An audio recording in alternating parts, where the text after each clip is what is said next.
Bonjour à tous et à toutes, j'espère que vous allez bien. Aujourd'hui, on va s'intéresser à la fête de la Chandeleur. Tous les ans, le 2 février, on mange des crêpes, pour le plus grand plaisir des petits et des grands gourmands. Mais au fait, c'est quoi la Chandeleur? Quelle est son origine de cette fête? Quel est le rapport avec le mot chandelle? Et surtout, pourquoi mange-t-on des crêpes ce jour-là? Vous voulez le découvrir? Venez avec moi. À l'époque des Romains, il s'agissait d'une fête en l'honneur du dieu Pan. Toute la nuit, les croyants parcouraient les rues de Rome en agitant des flambeaux. La chandeleur s'appelait avant la chandeleuse et vient du mot chandelle. La chandeleur vient de l'expression latine festa candelarum, qui signifie fête des chandelles, car la bénédiction des cierges se déroulait ce jour-là. En 472, le pape a fait une fête religieuse qui deviendra la célébration de la présentation de Jésus au temple. On organise alors des processions aux chandelles le jour de la chandeleur, selon une technique précise. Chaque croyant doit récupérer un cierge à l'église et le ramener chez lui en faisant bien attention de le garder allumé. Un dicton de Franche-Comté dit d'ailleurs « Celui qui la rapporte chez lui allumé, pour sûr, ne mourra pas dans l'année ».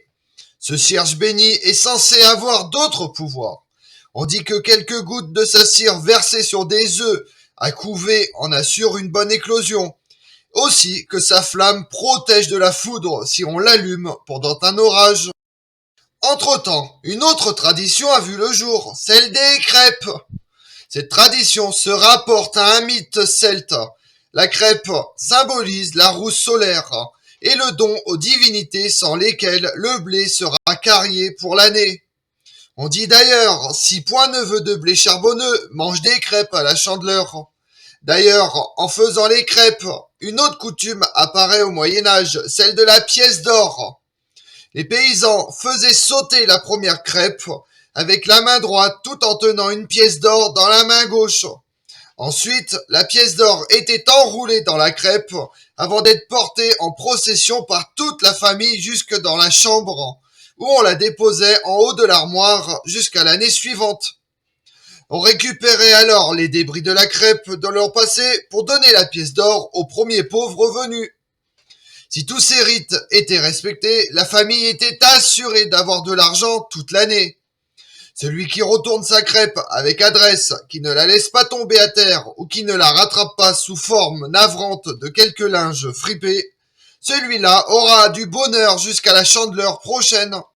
Dans les églises, on remplace les torches par des chandelles bénites dont la lueur est supposée éloigner le mal et rappelle que le Christ est la lumière du monde. Les chrétiens rapportent ensuite les cierges chez eux afin de protéger leur foyer. En 1372, cette fête sera également associée à la purification de la bienheureuse Vierge Marie. Enfin de retour avec leur après la nuit de l'hiver, raison pour laquelle on rappelle le soleil crêpes à la chandeleur, moment de l'année où les jours s'allongent de plus en plus. C'est également en cette période que les semailles d'hiver commencent. On se servait donc des excédents de farine pour confectionner des crêpes, symbole de prospérité pour l'année à venir.